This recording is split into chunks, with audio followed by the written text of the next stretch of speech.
Hi hello viewers, నేను మీ మేరుగు రాజేష్.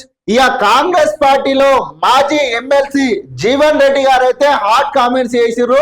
గతంలో ఆయన గత కొంత కాలం నుంచి కూడా కాంగ్రెస్ పార్టీలో కొన్ని ఘాట్ వాక్యాలు చేస్తున్నారు. నిన్నటి రోజు కూడా మళ్ళా ఘాట్ వాక్యాలు చేసిర్రు. ఏందని అయితే ఒకసారి చూద్దాం.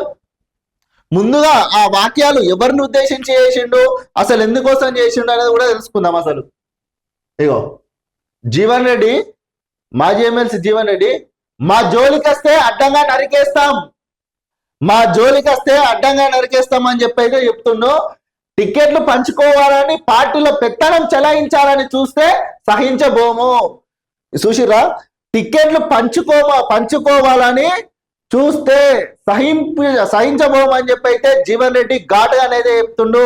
మా జోలికి వస్తే నరికేస్తామని అంటుండు. మరి ఈ మాటలు ఎవరిని ఉద్దేశించి మాట్లాడుతుండో అసలు?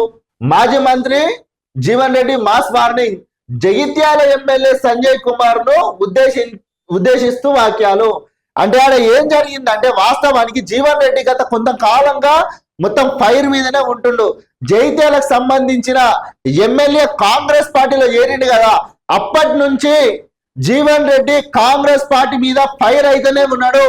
కష్టపడి పని చేసిన వారికి ప్రియారిటీ ఇస్తలేరు, కొత్త వచ్చిన వాళ్ళకు ప్రియారిటీ ఇస్తున్నారు చెప్పి గతంలో చేసిరు. గతంలో జీవన్ రెడ్డి పార్టీ మారుతున్నారు చెప్పి ఎంతో మంది, శ్రీధర్ బాబు అయినా ఎంతో మంది పోయి బుజ్జగించే ప్రయత్నం కూడా చేసిర్రు. కానీ పార్టీని పట్టుకొనే ఉంటుండు. కొత్తగా వచ్చిన వాళ్లకు ప్రియారిటీని ఇయ్యద్దని చెప్పి జీవన్ రెడ్డి మళ్ళీ చెప్తుండు. ఎక్కువ ఏం చేసినా గానీ ఇదేంది, మా జోలికి వస్తే అడ్డంగా నరికేస్తామని చెప్పి అయితే క్లియర్ గా చెప్తుండు. మొత్తం మీదనైతే జగిత్యాలకు సంబంధించి జీవన్ రెడ్డి కాంగ్రెస్ పార్టీలో ఒక ఫైర్ బ్రాండ్ గా అయితే మారిండు. ఆయన ఫైర్ మీదనే ఉంటుండు ఎప్పటికీ. మరి ఆ సద్దుమగం ఎప్పుడు తగ్గుతుంది? మరి ఎందుకు అట్లా?